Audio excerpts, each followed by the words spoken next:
I'm running uphill again today. This is pure coincidence. I'm not planning any type of uphill series or anything like that. I've just got a solid hour 45 window this morning and wanted to get something in that's good. Not just the same old, but not quite as much as a workout. So just running straight up the street from my house. It is an absolutely gorgeous golden November morning. K-pop demon hunters, how many of you have young daughters out there? This road here goes right to town, straight to the Capitol building, past my house, obviously paved over there, and it transitions to dirt as I'm on now, a little bit gravelly at times, rutted out further near the top. Pretty steady grade on average. There's a few short flats, so the grades are a little bit steeper than average, and you do have a few small flats to kind of catch your breath here and there. I did a frantic scan of my shoe racks and shoe boxes to find the right shoe to take out for this run today. Similar to choosing the Nordlite Ultra Pro the other day for those hill reps, I wanted something pretty supportive under the middle, rear of the foot. Just didn't feel like putting any strain on my lower calves and Achilles going uphill. I'm happy that I chose the Merrell MTL Adapt Matryx for many of the same reasons that I picked the Nordlite Ultra Pro for going uphill. But there is a bit of a significant difference here between the two shoes, which I think makes these better for this kind of more gradual, longer, grindy uphill day. Both shoes actually weigh in exactly the same, 10.2 ounces. The Merrell here has a matrix upper, Kevlar fibers weaved in there. The Nordlite Ultra Pro actually has a matrix version for sale in Sweden. The normal version that I have, the upper is pretty good, not too thick.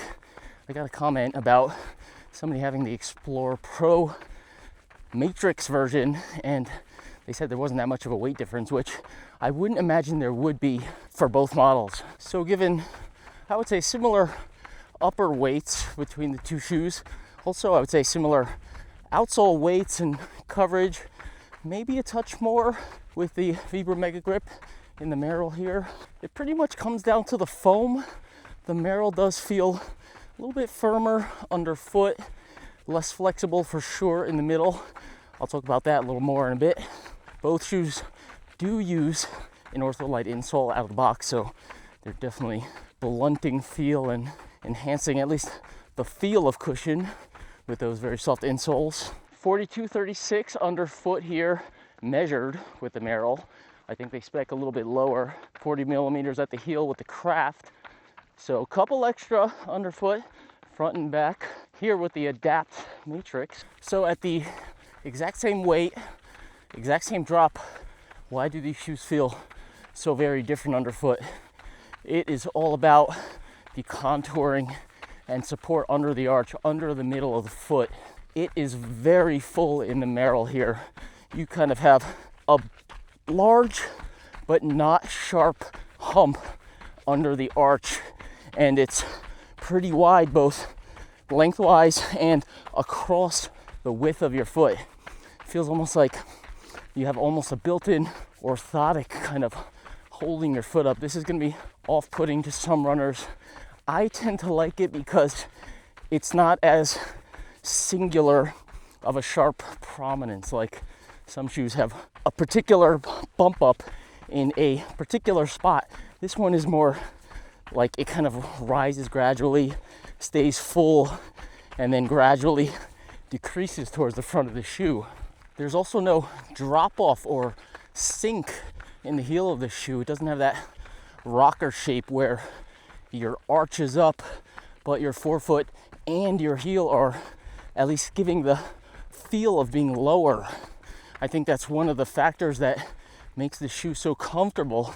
You don't have that arch pushing up into your middle of your foot, even though it is quite prominent. I'm kind of like not making sense here, but it's just a full feeling without a lot of pressure.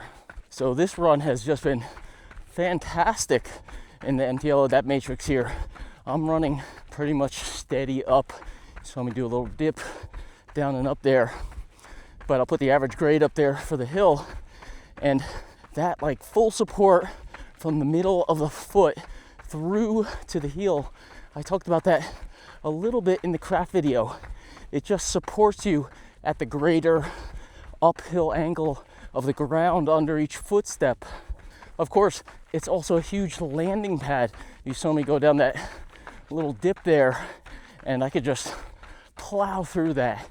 Heel, middle of the foot, very stable, felt easily controllable on that dip with the middle of the foot and the rear seemingly being on a bit of a riser. It does give the sensation that the forefoot is kind of sitting lower, even though you're at 34 millimeters, so it's just a feeling, and I kind of like that because it feels like I'm in more control with the ball of my foot. And at the same time, that is just a feeling, because again, you do have 34 under there, so it's not like control because it's thin. It's just a kind of nature of the geometry.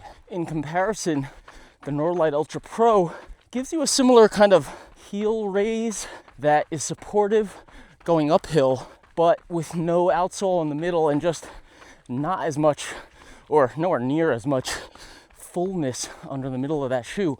It feels way more flexible under the middle, and that's why that for me is a better pick doing those kind of hill reps, faster speed uphill. On a steadier grind like today, that fullness under the rear and the middle of the foot, I feel like is just better and less fatiguing with this MTL Adapt here. The second aspect I talked about with the craft shoe, specifically for being a great shoe going uphill, is the forefoot width. Similar kind of feel here. I love the width in this forefoot. Again, with the Matryx upper, it's wide, but the Matryx holds the foot so well without having to squeeze. I do have a 9.5 here in the Merrell.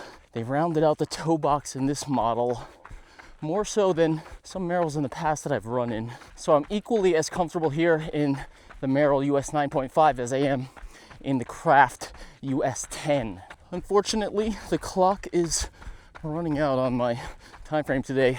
Have a hard stop, have to turn around and get back home before I get all the way up to the ridge there.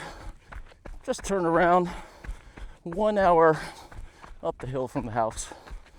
Let me know what you think about these quasi training / shoe gear review videos. Check out my UTMB muscular endurance stair workout videos. It comes to mind right now that I may start just running up this hill with a water loaded vest, maybe that Decathlon 15-liter one there, in this Merrell shoe, because that's going to put a lot of strain on the Achilles, lower legs, going uphill, especially with added weight. Good for the muscles, but maybe hard on the body. And I think this would be the perfect shoe to kind of run up this hill with extra weight, because it just feels so supportive underfoot, and I feel no tension at all in my lower leg. So that's the kind of thing you want to be careful with adding weight. I think this will be a great shoe for that type of workout. Maybe dump the water up at the top and then bang on back down. Use this crash pad to run fast on the way down. By the way, Sidus socks here, great pick if you're going to be running extended descents.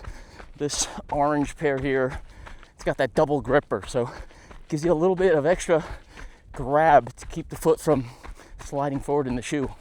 It really helps. Just realized I actually am color matching between the shoes, the socks, and the vest here. That was not intentional. Kalos Fuga Air 8 vest here. Got some reviews, just regular testing videos where I'm running this. This is going to be in my best of videos upcoming, gear guides, gift guides, that kind of thing. It is a solid vest. I got the bladder in it today, 90-gram gel, drone, camera, gloves.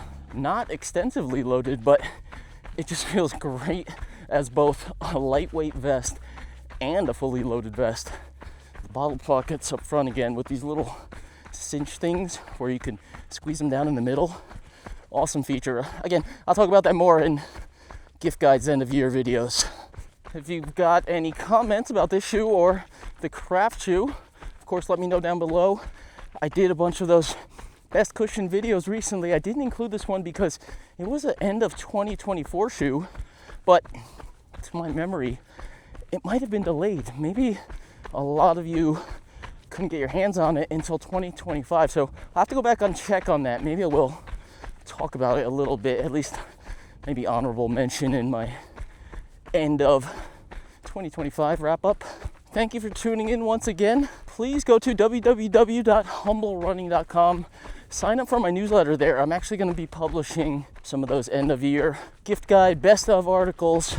There's going to be a lot of deals and a lot of discounts and stuff where you can save money on some of the best stuff. And I'm only going to publish content on stuff that I've tested and reviewed. So again, I am not paid for any of this stuff, completely independent. I'm going to share with you deals and discounts on the stuff that I do use and recommend.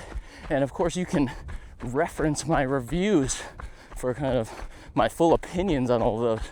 So sign up for the newsletter, and I will see you in the next run. Maybe you'll see me running up this hill, dragging some water weight, perhaps in the snow. We'll see. Have a good one.